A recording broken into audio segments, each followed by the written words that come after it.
Okay, so what I'm going to explain here is people have heard us talk about using performance management charts. And for those that aren't initiated in that, we have got a very good video on the YouTube channel, which goes through how this chart is built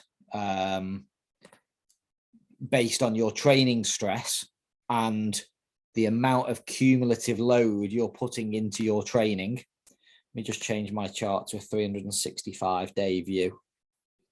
I'm going to get rid of all these red dots off it as well. Giving you a clean view. Very brief overview for those that aren't that au fait with what this is. This blue line is your fitness or your CTL. Cumulative training load is the amount of training stress you in TSS you acquire per day for 42 days on a rolling average. The fatigue is the same, but it's a 7-day, so it's a more acute reflection of your training. So it's the amount of TSS in a 7-day period, and your form is the inverse of that. You'll always see the orange line is the opposite to the pink. That's your readiness, as you get ready to race. Just explaining quickly what you're looking at. This is going back as far as this time last year. I was in a bit of off season, bit of maintenance, had a break over Christmas, seemed to remember getting ill, started my build into this season. You can probably tell from my chart, I paced it pretty cautiously early on, built up, took a break, built up, took a break, built up, raced, rebuilt, raced, big A race coming up, really built up. You can see that I'm in optimal deficit as we go along. I'm creating enough load to be between -10 and -30, and I am skimming over a lot of these points. I will send out a good link to a video Chris and I did from a few years ago on the Facebook page later for anyone that needs the background info on how this chart is created.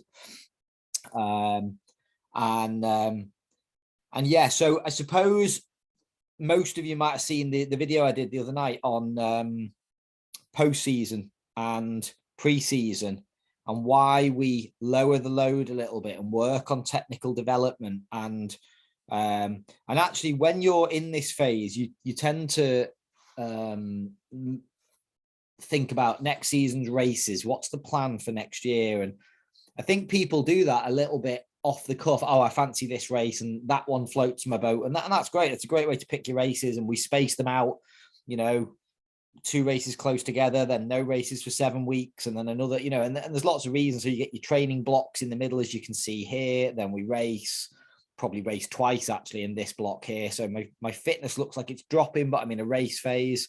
But what I don't think, and I was actually talking to one of my athletes about this the other day. She is on this call at the moment, and we were talking about target CTL for the following year, and how you can use that as a motivator to get the right amount of training done at the right time, but also how you need to use a long-term view on how you get to that number. So, I'll give you an example. I have put a big shift in for this Ironman I'm going to next week. My CTL peaked at 143, which, if anyone that knows anything about this, is right up there. I think anyone with a job struggles to get it any higher than that. So,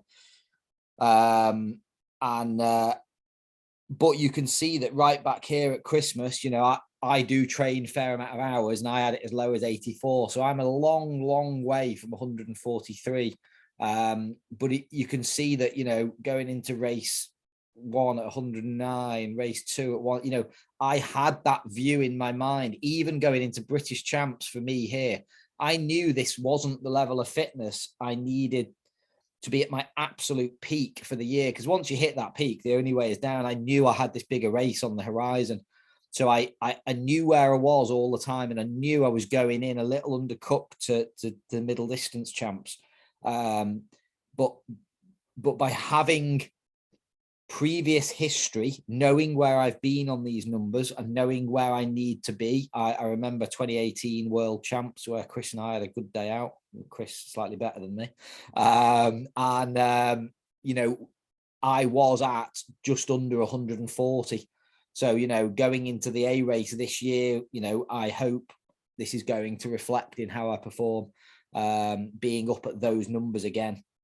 So, I suppose what I'm getting at to everyone here is look back over 1 year, look back over, in fact, I can't really show you 2 years because there's a weird anomaly in my data with that big ride I did. But, you know, you can look back over whatever period and look at what you've hit in the past and how you got there over certain seasons. I mean, I can't think of a season where I've probably had such a textbook build.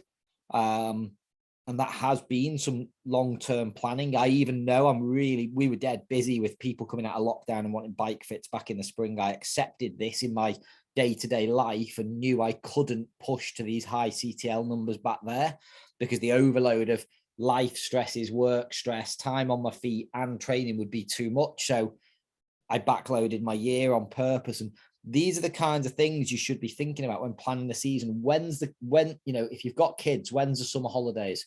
You know, this definitely has a negative impact on training load for people. If you've got any disruption to your working pattern, if you've got kids with exams coming up next year, if you've, you know, anything you can think of like this, you've got to start to build this into this picture. And for, like, a good example is anyone with kids.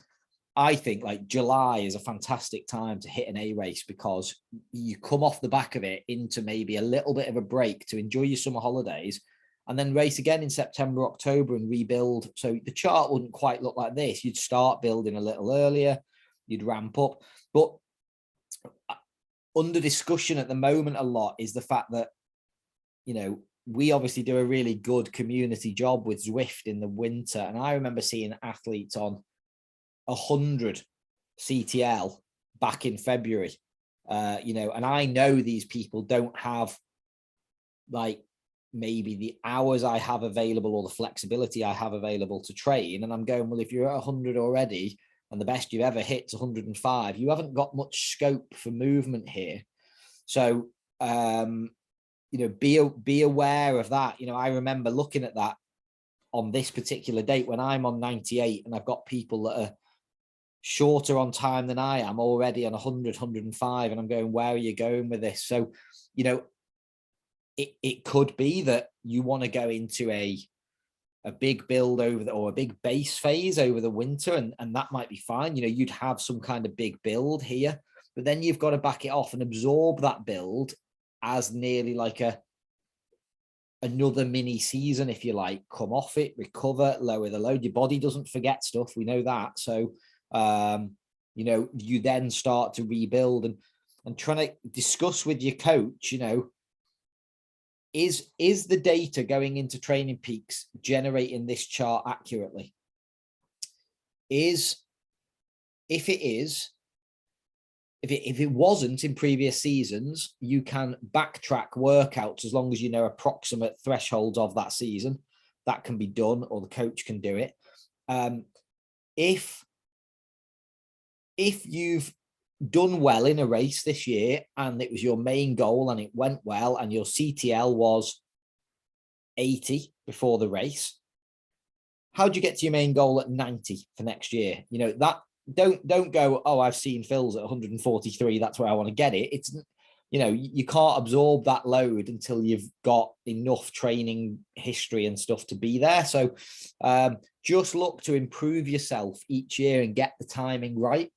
What I tend to do is sort of go, well, you know, and I am I'm a normal person that likes a holiday and a bit of downtime and bottle of red, you know. So this British Champs race here, I had already looked at where I was, where I could afford to fall to. I had a holiday off the back of it in Scotland, had a nice time, came back really refreshed into this build. In this build, I know this is 6 to 7 weeks of very, very hard work. You know, there was nothing getting in my way to achieve like those kind of numbers. And those numbers just come off consistency and just layering week upon week. So, so I hope that's making, I mean, has anyone got any questions they want to just shout out on that? You know, or anything that's popping into their head going, oh, how do I get this right for next year? You know, I'm just trying to sort of like throw this at you at the moment. So, Phil, is it possible to access this on Training Peaks, the app, or do you have to log in on a computer? Yeah, on your app, you go to, it's pretty much right in the middle at the top. It just says charts. And you, yeah, you can just access it. I can't show you because I don't even know where my phone is right now. But yeah, it is there. It's the same chart. You can change the date ranges.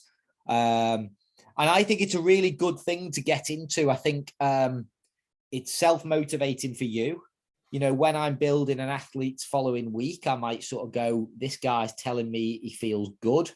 Does the chart back that up? Or, you know, and I don't, you know, we never respond to what a computer's telling us, but it's a really good bit of information. You know, do I need to continue to load this guy, or is the ramp rate actually are we a bit ahead of the curve? We can afford a couple of easier days to just pull it into line. You know, where does this athlete perform well? And then another little trick with it is, if I go last 180 days and next 45 days, you'll actually see that I've actually built my run into Portugal a week on Saturday, and I've actually given approximate TSS to it, to each session. So I'll tell you what, let's just go 90 and next 21, you'll see it clearer. So you can actually predict the future here. Now, I peaked at 143. You can't go into your race on a peak. You have to taper.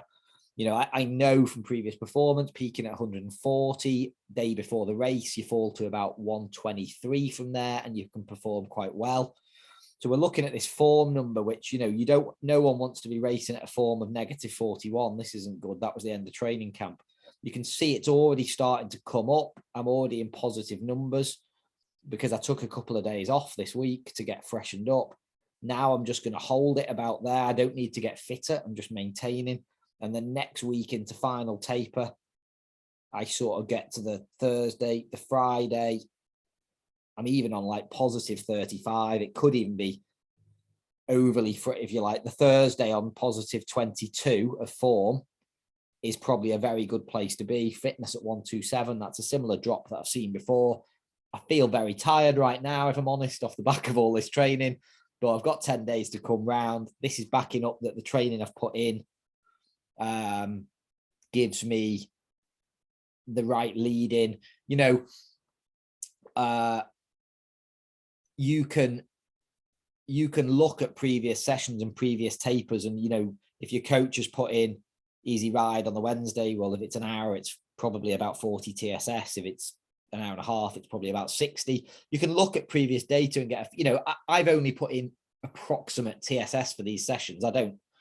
It's not absolutely on the money, but it's giving me a good indication as to how I'm going into the race. So, and again, I've used data from 2018 to go, well, off that peak number, what is the number I've got, you know, because actually I'm not saying I want to keep it as high as possible. I actually want to freshen up as much as possible without losing fitness.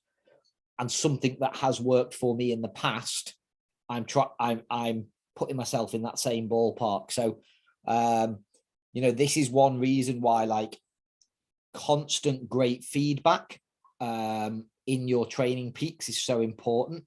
As I reflect on that 2018, Chris will remember well. I remember on the Saturday, the week before the race, ringing him and going, do you feel as awful as I feel? And neither of us could get off the couch. We'd come back from altitude. We'd done loads of training. We were shattered. And sorry, guys, if you're not on mute, just nip onto mute. But I'd made, sorry, guys, if you're not on mute, do you mind going on mute? Thanks. One of the things we'd one of the things I did was I made notes about how I felt that weekend, and it gives you the confidence. You know, I'm sitting here today going, I've got a lot of freshening up to do.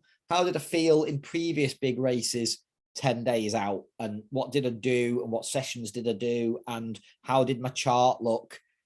And it gives you that confidence that you're not doing too little, you're not doing too much. And loads of athletes, as they head into taper, you know, it's that constant pulling their hair out of like, no, I've got to get this extra session in, but I feel really tired. And, you know, you can answer your own questions a little bit here. And you know, I'm talking to another athlete this morning about this, you know, why am I telling, you know, why do we bother telling you guys all this? Because as the coach, I know this, and I can just see what my athletes are doing. I believe, I think all our coaches believe, that it's not about us holding the reins and you just doing what you're told. You know, you've got to have a deep understanding of the process you're going through. And this I think is a good next step for people. From, I understand the performance management chart, I can see my fitness is going up, etc. But what else can I use it for? And this race planning idea is a great thing right now. And it just got off a phone call with another athlete a minute ago who, usual, are really struggling for motivation in October. So, you know, usual conversation about, well, you need to refocus on different sessions, etc. But actually, you know, you start looking at a bit of previous season stuff, plan your year next year, plan your year next year, and we can, you know, it gives you that motivation to, push on, but actually also gives you the motivation to go, it is postseason. I am going to focus on swim tech, strength and conditioning, aerobic conditioning, couple of little key sessions, the odd little park run. And I am happy with this because I know that I'm putting my CTL in the right area, and I'm keeping it from dropping, but I'm, you know, I don't want it too high. I can be developing other things without creating this huge overload on the body, which I need to do at another point. So does that make sense? Anyone else got any questions?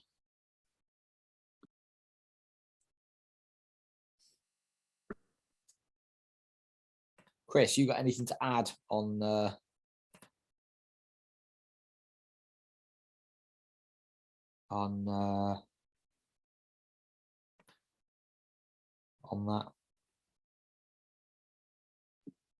Sorry, mate, you called me like not really paying that any attention for the last 5 or 10 minutes. You know the score. Basically, you know, I was just talking about like season planning into next year using that performance management chart, and you know, without going into, say, the chart, for example, you know, what's your thoughts on how you plan into next year in terms of like putting the athlete into the season in the right place? Like, I know you're a big fan of like run blocks and stuff like that, but there's still an element of control going on there with CTL and stuff. You're still developing the run, but actually the overall load is still being kept in check, isn't it? Maybe just elaborate on that a little bit. Yeah, maybe just while I'm doing that, you know, where we've shown examples in the past of, can you do that, or are you going to end up like naming and shaming a little bit if it's live? Do you know where you examples of like flat CTLs over the course of the year where people almost find it very difficult to take a break?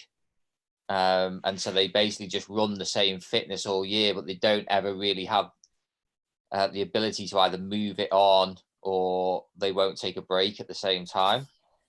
I'm sure you can do that live, can you? Oh. How about... No, I'm only joking now, but yeah, I don't think you're going to be able to do that, are you? Yeah, no, I can. I'm going to stop sharing my screen for a sec while I find a chart without naming anyone. Or we can use someone that's like finished with us or something. No, I'm only joking. Phil, yeah. Do you think that it's good having the Training Peaks data, but you know, because athletes can see it and stuff like that, they've still got to sort of, when you're the coach and you're looking at them and something is glaringly obvious, even if the training peaks data is contradicting what your feeling is as a coach, that they should really respect your thoughts on, you know, that maybe some of the equipment that they've got's not monitoring it quite right. You know, if something's glaringly obvious and an athlete needs a bit of downtime, for example, but they think it's just their fitness that's gone down, but actually they're tired and it's too early for them to start loading the body, is that an important thing to consider? Because my only thought process here is that sometimes athletes will become overruled by the data in training peaks by comparison to like what the coach kind of feels, if you know what I mean. Sorry, can I just interrupt this for a second before you answer that, Phil? Yep. Ben from Uperform is on here without putting him on the spot.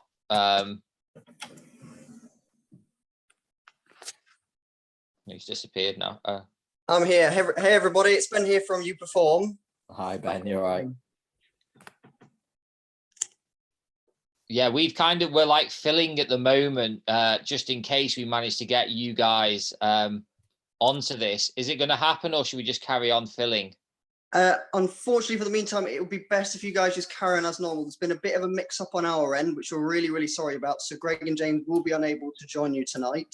And unfortunately, I am nowhere near smart enough to fill in their place, unfortunately. I wish I was, I could help out. But yeah, really, really sorry. They're not going to be able to join you tonight. We're going to have to arrange something again in the very, very near future, if that's okay with everybody. I think in the meantime, if you guys if you've got your flow and you're doing something, I would recommend. Yeah, don't worry. We've got it. I think we're managing to get some useful info across to people anyway. Yeah, look, don't worry about it. We'll save your mega presentation for another night. So awesome. Yeah. If Greg and James were available last minute, unfortunately they're both abroad at the moment. Greg's on a swim camp in Croatia and James is taking some well-needed time off after a busy season in Mallorca with his parents. So I tried to get the hold of them about 20 minutes ago, but they are probably out having dinner and enjoying themselves and not thinking about sports. Honestly, don't worry. Just, you know, these things happen, mixed dates. I saw the email. So yeah, no problem. Awesome. Well, in that case, I will leave you to it. I hope you have a great evening, everybody, and we'll catch up with you very, very soon. Thanks, Ben. Cheers, Ben. Sorry, Arth. Yeah, just answering that question. Yeah, look, I think a good coach has like a sixth sense nearly to feel when, you know, forget what data tells you sometimes. You know, you could tell by how someone sounds on the phone, sounds on training peaks, is performing in sessions, whether a break is needed. And a lot of people at the end of the season don't take a break when they really need one. Now, there are people, you know, it's different every year. And, you know, Chris and I were discussing what I'm going to do after Portugal, you know, depending if I qualify for anything, or, you know, I didn't really race last year, so I might be able to crack straight on through and put another big race in May and then take a proper end of season. But your end of season can be when you need it to be, but it's about just having that conversation, being honest. Are you mentally tired, physically tired?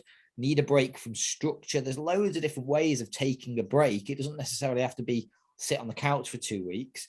And I actually believe it's only 2 or 3 weeks absolutely off is reserved for those that have maybe done multiple very, very demanding races and, you know, had a long season and trained very high volume. Everyone else, it's condensed to a bit shorter. Some of it is to do with mental fatigue, you know, off structure. You know, I really promote with my guys at the weekend that there's very little structure involved. Basically do what you like as long as it's exercise. Yeah, you know, I suppose the point I'm getting to here is I see it as a really important time of the year for the coach to be able to say, I know you might be paying me to coach you, and the first thing I'm going to tell you to do this month is take 10 days off. Seems like a bit of a, oh, hang on, what am I paying for here? Well, I bet that athlete wouldn't take that 10 days off unless you convinced them it was the right thing to do. So it's a big part of the process. In fact, very famously, I know Daniela Reef, when she first went to Brett Sutton, went to him and was like, right, coach, great, let's get going. What's first? And he said, 3 months off. So, you know, and she credited that to one of the reasons that, like, she took off very, very quickly in longer course racing. That, you know, he clocked she needed a break. And funnily enough, she's on another long break at the moment, so 11 years later. So yeah, just picking up on a couple of these questions people have put in. Kieran has just said, what's a good target CTL? Been asked before. Kieran, not quite sure which Kieran I'm talking to, but I'm going to reference single sport in case it's the Kieran I think it is.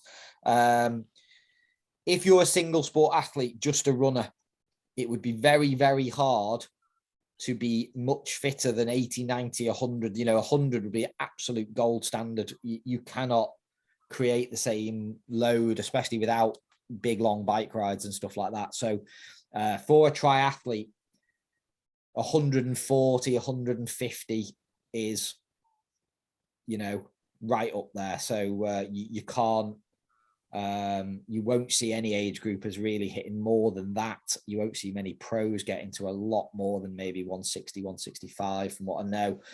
I think the reality is, for most age groupers that are busy, time crunched people, this 100 area for triathletes is probably like the first goal, the first standard to hit. You'll perform well at 100, very, very well. I've seen some great performances.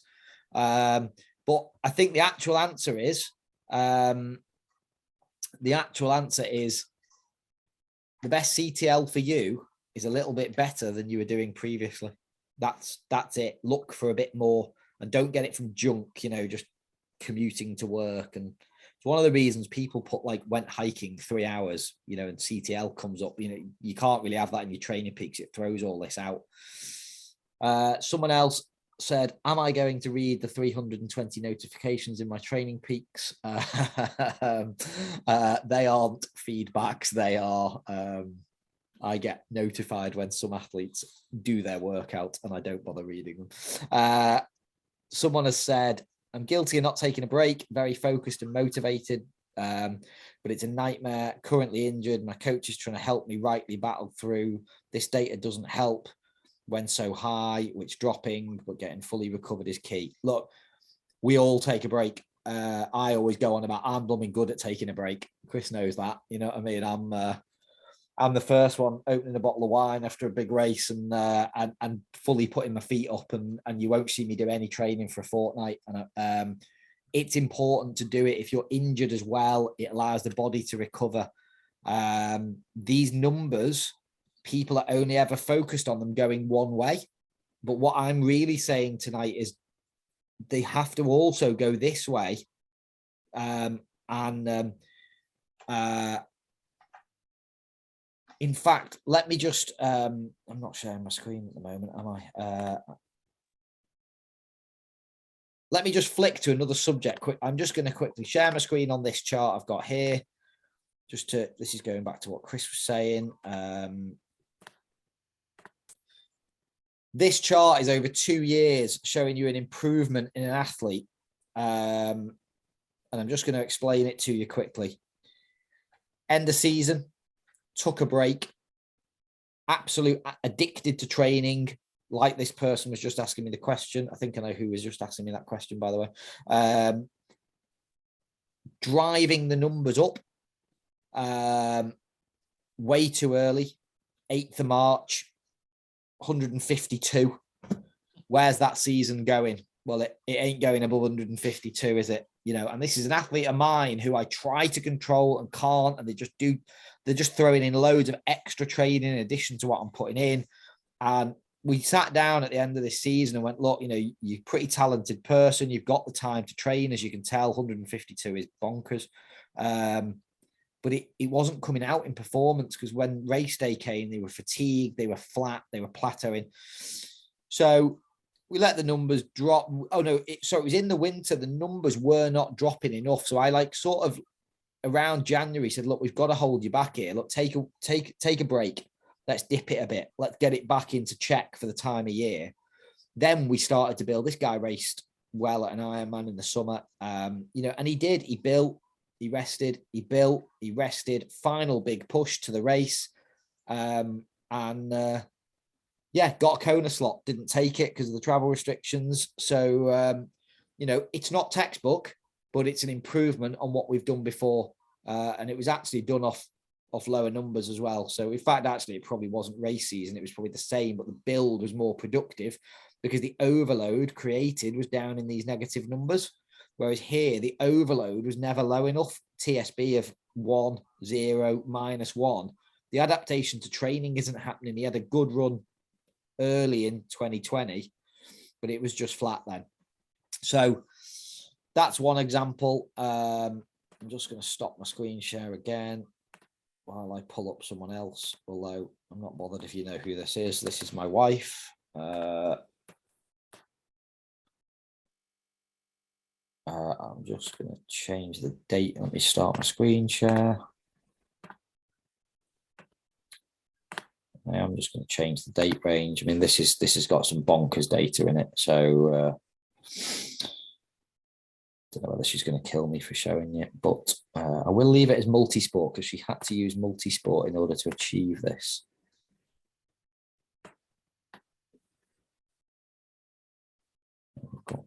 I've got my Zoom. I've got my Zoom box in the way. I can't. 1 second. I think that might be due to the weird party data. Sorry, guys, if you're not on mute, just jump on mute. Oh yeah, I mean, I'm not.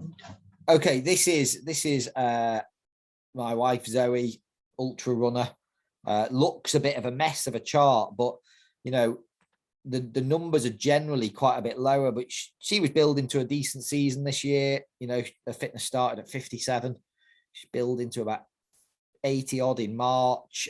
She had 100-mile race coming up in the May. And then, as a lot of you have probably read on social media from the stuff she put out, she got a stress fracture and it put her out. She was in a boot, literally couldn't do anything for a while. Her fitness dropped to 36. So that person that was just saying, I'm worried about these numbers, etc. You know, 36 is a pretty low point for someone that wins ultra races to be at. And it was hard for her to be down there. However, as she then could start to get fit and starts to rebuild, and there are more spiky days, these big spikes in her data, or she goes and does some crazy big long weekends as she's getting fit. But from 36, you know, she pulled this round heading into this Dragon's Back she did at 111, which for a single sport athlete, well, actually, that would be very high for a single sport athlete. And she's never had it that high before. And that was 7 weeks of training off a broken foot. Well, maybe more, maybe 12 weeks from there when she started doing swimming, biking. The biking added some volume. And the volume is probably then what backed up all the running she was doing, because she was limited to start with, that got her to this big place. She then obviously very long taper into a race like this, and the actual race itself obviously created some serious load in the body. And you know, yes, she's at 155, but trust me, she couldn't even walk, so I wouldn't call that fit. So yeah, I just thought that was an interesting one to share with you there as well. I think one of the interesting things here is that Zoe was in a boot for weeks and weeks and weeks. So, you know, when athletes get in touch with you about having a cold or and they basically can't train for say 2 or 3 days, yeah, or they carry on training and then it ends up prolonging, and you end up like having a cold for like 2 weeks or something. When you look at these charts, one of the things that stands out to me is that if you're consistent over a long period of time, if you have a little setback, whatever it may be, and especially when it comes to coughs and colds, and that's obviously fairly relevant to what we were going to be talking about tonight, taking 3 or 4 days off training if you are really not in any kind of fit state to really do any training, in the grand scheme of things, versus getting ready for a race in May, makes absolutely like no difference whatsoever, but we all still find it very hard to do that. But you know, things like that on the chart show that, you know, if you aren't good, then you can absolutely get yourself fit and well and then crack on as if nothing happened. Yeah, I couldn't agree more. You know, also the way the cumulative, you'll know this, Chris, you know, you take that week off, the numbers do drop quite rapidly, but when you've been training well, they come back quite rapidly as well, because it's cumulative anyway. And 42 days later, that blip has gone off it's not even included anymore. I'm actually skipping through. I will come back to the other two questions in a minute. Kelsey's just asked, so you couldn't peak to 140 more than once in a year? You could, but like not June and August. You could maybe May and October, because I think it mentally is very hard to get to that point. But I really want to be clear on something about this. You know, maybe I've used a bad example showing where I've got to for this race. Within total try, there's very, very few people getting to 140, and there's a lot of people doing very, very big performances. In fact, I will just share a bit. I hope he doesn't mind. I'm just going to like give a number out. Sam Shepard had a fantastic race at Tallinn in August off a fairly decent CTL number. I'll stab in the dark, 132 off the top of my head. He's then had to recover. We decided to race again to put another Ironman in his body. He's maintained, you know, well from the Ironman, but there's no way you can maintain 132 and recover at the same time in a 7-week period to go again. He went into that race on 110. I bet he didn't peak for that race. You know, he probably peaked at 121, 122, and he beat the professionals and won the race overall. So there is a little bit more to it than just chasing numbers. You know, over the year, he's done more load. For his main race, he peaked at a higher number than before. The secondary race was performed well off a lower number. But yeah, don't think it's all about entering race that, you know, oh, I can't race because I'm not on these big numbers or something. It's all relative to where you've been before. You know, if I started racing off 100 now, that's like, I haven't done that for 7 or 8 years. So it would just be a backward step for my body. Whereas if you've never raced off 100, that's a huge step forward. So just try and think like that. Sark has asked, too many heart rate zones in training peaks, a bit confusing. I think what you're probably getting at there is like, you've got bike heart rate, run heart rate. You shouldn't have swim heart rate really, but then you'll have a default heart rate zone as well. The default heart rate zone, I generally ignore. If you've got bike and run, you just go with them. You'll generally find your run threshold heart rate is a little bit higher than your bike threshold heart rate, generally due to things like gravity and the fact you're moving more limbs. So your heart rate goes a bit higher on the run. Do you know what? I couldn't even tell you precisely what my 2 thresholds are. I know roughly where they are. And I couldn't tell you exactly how my zones sit. But I pretty much know on the bike, you know, zone 2 is about 130, zone 3 starts about 140. I'm going pretty hard at 150 and my threshold somewhere in the 160s. It's, you know, you can't be pinned down to like 1 to 2 beats a minute. You just want to get the broad strokes of, you know, I think in 10 beat windows basically. And on the run, actually, I probably move it all up about 7 or 8 beats, and in my head, that's where it's at. I think she's just added to it saying, sorry, I meant too many zones, like 1, 2, 5. Sorry, got you. Try and I'll come in there if you like, and almost like simplify this to top of zone 2, which is probably like what we call LT1. So if I was running, for example, I probably would look for a heart rate of like no more than 135. And I'm not too concerned about whether it's 125, 128, 130. So you've almost got like that first kind of turn point at the top of zone 2 is 135 for me, for example. And then you've got like your LT2 which is like the top of zone 4 really, which is LT2. So for me, it's around like 160. And I can categorically say I don't really spend a whole lot of time between 135 and 160, between like 135 and 150 really, because it's kind of grey. And then, so you've almost got like, just like 2 turn points where you kind of go easy is up to the top of zone 2, or you've got this kind of area where you're at the top of threshold, and that's about it almost. Phil, you might be able to describe it like slightly like better. Yeah, no, I'm actually just sat and I'm always thinking of ideas for what we can do on calls like this over the winter. And I actually think, Chris, I think there's a good call to be done. I think we'll keep this for a separate evening on a 3-zone model versus 5-zone model, and actually like, yeah, how this will relate to like lab testing and stuff. And I think we can very quickly do another one of these, probably relatively short, to explain that. And we'll get that in the diary so that people can, you know, that you are right. When I run, I know where my LT1 heart rate is when I'm running.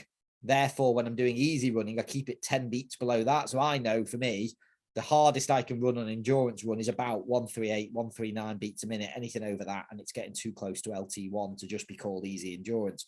So I think we should do a call to, you know, again, this is about education. There are many ways of using heart rate zones. Different coaches will use 5-zone, 3-zone, or LT1, LT2. And I use different ones for different athletes, depending on how they think. And that it's about, Sarka, good question, because I think you might relate better to a 3-zone model to keep it simple. And we'll explain that in another call. But also like 5A, 5B, 5C, there's probably about 2 or 3 heartbeats between. So you could be like 160 to 163 is one. Yeah. 5B is 163 to 166, and then 5C could be 166 to 168. Yeah, it's all too close. We think you can't really be that defined. It's mid-zone 4 and above, isn't it? You know, that's it. That's all we think of. Hard is hard. So I think that's a good one for in the coming month or two. Chan has asked, how do I increase training load with only a fixed time available every week? So again, are we thinking the right way round here? If you only have 10 hours available, I know how people are living right on the limit in this sport. You know, they're busy jobs, families, training. Every day is it's like military precision to make it all work. The first thing I'd say is at this time of the year, that is the one way of living you want to get away from. You want to go, if I do 10 hours and I'm on the limit, I'm going to do 6 hours for a few weeks. And I'm going to find myself 4 hours to just like take the pressure off. That then lowers the CTL a little bit, which allows the ramp to be better. Then when you start thinking of how do I increase the load with only a fixed amount of time available to train. So, you know, Chris, I don't think you or I really ever used to train the volume. We've spent many years molding our lives. And look, I'm the first one to say it. You know, Zoe and I don't have kids. That's one of the factors. It would impact our training time, and right or wrong, you know, that's where we are in our lives at the moment. And this is what we enjoy doing. But there's many other ways of doing that. You know, who's willing to get out of bed at 5 a.m? You know, I see Kit and Kirsty doing a Zwift session at 5:30. That takes some commitment, and desire to get it done. And sometimes you've got to look at options like that, whilst also making sure that's not making you seriously fatigued and you're compromising recovery. It's worth speaking to your coach about, because I think most of our coaches are very experienced in this sport, and we've all had very busy lives, and we've had to make it work. And we've got loads of ideas as to how you make that work. I remember, Chris, you coming back from California all excited one time about, you know, we've got to get more I've seen these people in California, they're getting 3 sessions done before 9 o'clock in the morning. And we did for a while. And actually, we both had a very, very good season off the back of it. 2017 of, you know, swimming at whatever. I can't even, it was so early in the morning. Then I realized I was able to do it in San Francisco because I was jet lagged and I was getting up at 4 a.m. naturally. And then when I tried to go the other way, I found it really hard. Well, no, look, we did it for a lot of months, and people were drinking coffee on the side of the pool while doing their warm up. It was that early, but I also learned. I'm not joking. I learned. This was back when I was involved with retail. I learned to sleep in the boot of my car in the car park at lunchtime. I used to tell my staff I was going to pay some money into the bank, and I never was. They think, we could no shop takes enough cash these days to do that. I was getting in the back of my car, getting under a little duvet and having 20 minutes. And we've all upgraded now to camper vans, and we can actually get into bed properly now. Yeah, but the thing to say here about training load is that you can create training load in lots of different ways. And so if everybody had the time and could ride their bike for 3 hours a day and create 40 CTL, which is basically riding very easily, you would have a CTL of 120.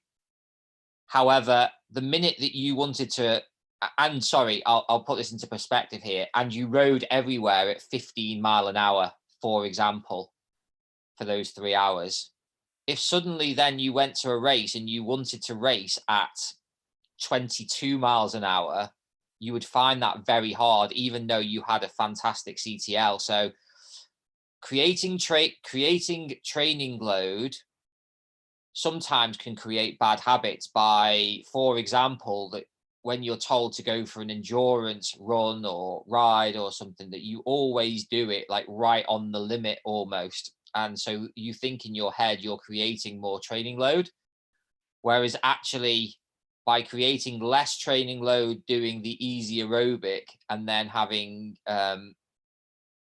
less fatigue going into harder sessions, actually I almost ignore CTL to a big extent. And actually my confidence comes from nailing certain sessions where it could be like a test session of on the track, for example, running. I'd rather have the ability to go 5 times 1K at 3-minute pace and have a lower CTL than I would to be able to go 5 times 1K at 320, say, but have an extreme like CTL the other way. So I think we've always got to bear that in mind as well, that creating training load on its own, it gives an indication, but it's not the be all and end all. Yeah, Chris, I think another thing to like keep all of our coaches from having a lot of work to do with predicted TSS here is we do not build training plans on TSS. We've been doing this long enough to know what creates overload, and not once this year, other than that little taper into Portugal, have I put my future TSS into my plan to see what's about to happen. I just know I'm constantly creating load, and I'm keeping an eye on that chart. So don't go to your coach and go, I want all my training built by TSS, because it just doesn't work like that. And you miss one session and they've wasted all their time putting that in. And actually the body doesn't work like that. And it's about just good habits and always pushing forward. Yeah, I hope that answers that one. Just had a comment through off an athlete, says, thanks for sharing Zoe's data. She's had long-term run injury, and she just said, nice to see that there's a route back from this long injury, because when you are stuck in a rut where you can't get that CTL up and then you see what other people can do, I think it's quite reassuring. So I think sometimes this is helpful.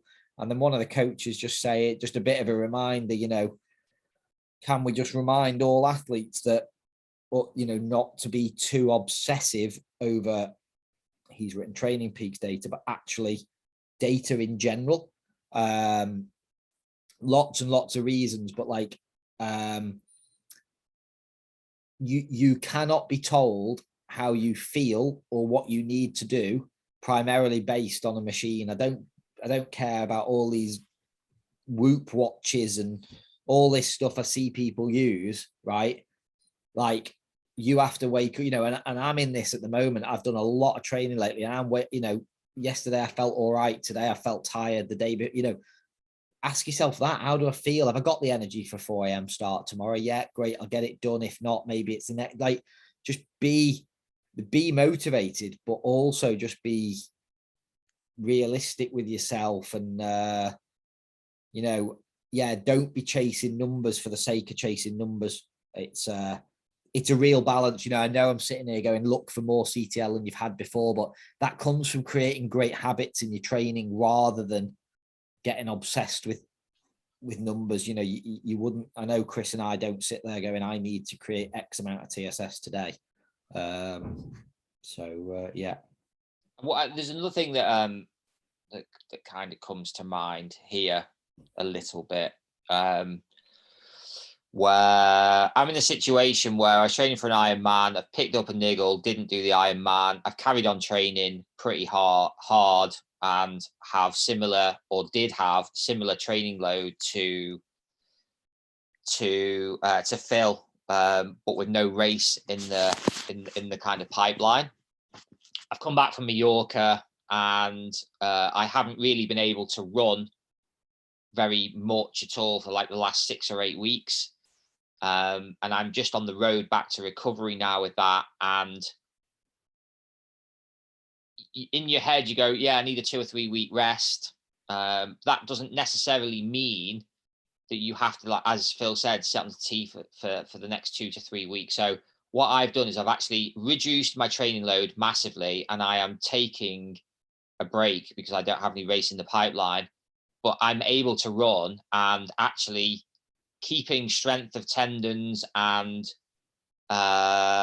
your ability to, if you take too long off running, for example, and I've already had like 6 or 8 weeks, then the road back is very long, not because of fitness, but because of like strengthening up tendons and ligaments and kind of all the supportive tissue that you require to be able to run. And so actually you can take other ways that, if you know I need to reduce training load, and I absolutely do, you can do it over the course of like 5 or 6 weeks at the same time and go, rather than riding on a Wednesday where I might swim for an hour and do 4 hours of biking, for example, at the moment, I've been out today and I've ridden for just 2 hours, easy, coffee stop, barely turning over the pedals. And then like on a Thursday where you might have 4 or 5 hours training, it's down to 1 or 2, and that you've got this proactive approach to be able to reduce your training stress over the course of like 5 to 6 weeks to get it down to where you need to, knowing that I'm doing this because of I need to keep the running like going and actively the kind of road back from injury, if you like. So there are different ways of approaching this as well, isn't there, Phil? Absolutely. I think anyone that hasn't watched the video I put up about postseason, have a look at it. You know, Chris has definitely given like another view on it there. And this is the thing. It's really individual. What has your season been like? What is your background? What is your future plans? Where are you up to? That's what you speak. You know, if it wasn't, we'd all just like buy the same training plan, wouldn't we? And what do you need one of us for? You know, and this is like the experience that the coaches have got of 1 year I had postseason like this, the next year it was like this for these reasons, for that reason. You know, if Chris had been running really hard all year, he might be going, do you know what? Actually, the tendons and ligaments in a 40-year-old very fast runner could actually maybe do with a bit of rest. He's thinking the other way because of what's gone on.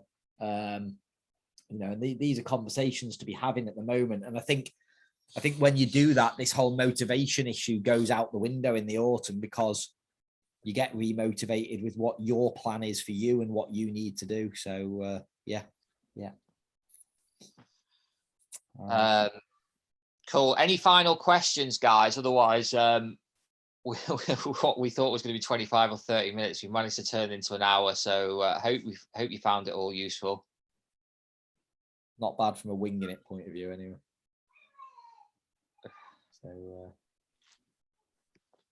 So yeah, guys, any questions, you know where we are. If you want to drop us a line, get in touch with your coaches. Thanks for the questions that we got. I I've got one last comment here. Someone is saying,